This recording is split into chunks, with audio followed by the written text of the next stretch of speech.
রস খাইয়া হইয়া মাতাল, ওই দেখো হাত ফসকে যায় ঘোড়ার লাগাম। রস খাইয়া হইয়া মাতাল, ওই দেখো হাত ফসকে যায় ঘোড়ার লাগাম।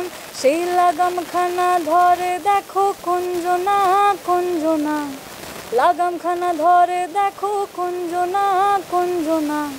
তোমার ঘরে বসত করে কয়জনা মনে জানো না, তোমার ঘরে বসত করে কয়জনা। সৃজিত মুখোপাধ্যায় পরিচালিত ছবি সত্যি বলে সত্যি কিছু নেই। সত্যি বলে সত্যি কিছু নেই ছবির গান প্রকাশ অনুষ্ঠান হয়ে গেল সম্প্রতি। এই ছবিতে একটি মাত্র গান ব্যবহার করা হয়েছে, তোমার ঘরে বসত করে কয়জনা।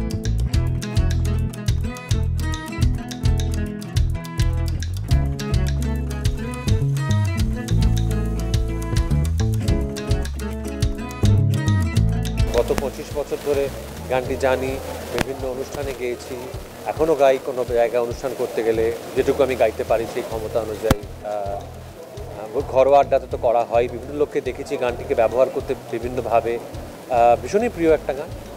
আর এই যে সত্যি সত্যি তো সত্যি জিনিসটা যদি একটা মানুষের মধ্যে ভাবি আমি, তারা না সেই সত্যিটার ভিতরে অনেকগুলো সত্যি বাস করে। সত্যি তো একটা নয়, সেরকমই একটা মানুষের মধ্যে অনেকগুলো মানুষ বাস করে, সেই কথাটাই কিন্তু গানটি বলছে।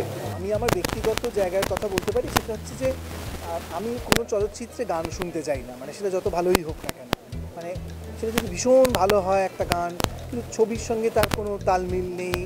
মানে আমাকে গান তো একটা ছবি দেখতে গিয়ে সেই চলচ্চিত্রটাকে বা সেই গল্পটাকে এগিয়ে নিয়ে যাবে বা কোনো চরিত্রকে এগিয়ে নিয়ে যাবে।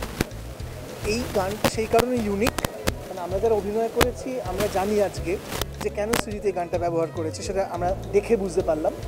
তো আই এম কোয়াইট হোপফুল যে দর্শকরাও দেখে বুঝতে পারবেন যে কেন এই গানটাই ব্যবহার করা হয়েছে। আমার ছবির নাম সত্যি বলে সত্যি কিছু নেই। ইনফ্যাক্ট এই ছবির দুটো অল্টারনেট মানে দুটো টাইটেল ছিল, তার মধ্যে একটা আমি এইটা চুজ করেছিলাম, অন্য টাইটেলটা ছিল গভীরে যাও। সো সেটাও অনুপমের গানে। তো ওটাই আর কি, যখন কিছুই না, একটা অনুরণনের ব্যাপার। দুটো মনের যখন একটা অনুরণন হয় এবং দুজনেই যদি শিল্পী হয়, তাদের ঘন ঘন কোলাবোরেশনটা অবশ্যম্ভাবী, সেটা কেউ আটকাতে পারে না। বলেছিলেন যে গানটা গেয়ে পাঠাও, আর আমি গানটার জন্য ব্রিফ ছিল যে ও খুব বলার এবং বোঝানোর চেষ্টা করছিল যে আমি তো ফোক গাই না, আমার গলায় কি ফোক ভাল লাগবে, এই সে হানা তানা। ব্রিফ ছিল যে আমি তোর মতামত জানতে চাইনি, আমি গানটা চেয়েছি, গানটা গেয়ে পাঠাও। প্রিসাইজলি এটাই ছিল। 12টা চরিত্রই অত্যন্ত গুরুত্বপূর্ণ এবং সকলেরই একটা কিছু করার আছে, যে জন্য সৃজিতদা খুব কেয়ারফুলি কাস্টিংটা করেছেন এই ছবি। তো হ্যাঁ, মেজরিটি আমার সিনিয়র যারা কাস্ট মেম্বার রয়েছেন, তো অনেক কিছু শিখলাম, অনেক কিছু জানলাম এবং চিত্রনাট্য অনুযায়ী আমার যা করণীয় সেটা করার চেষ্টা করলাম। এবং কী ছাপ রাখবে না রাখবে এটা নিশ্চয়ই আপনারা দেখার পরে আপনারাই বলবেন, আপনাদের থেকে শুনবো আমরা। অভিনয়টা না ঠিক সোর্ড খেলা নয়, এটা ফুটবল। 12 জনের জায়গায় 11 জনে খেলা হয়, সেই 11 জনই ভালো খেলা দরকার একটা টিমকে জিততে গেলে। সেটা বেশিরভাগ ভালো অভিনেতাই বোঝেন।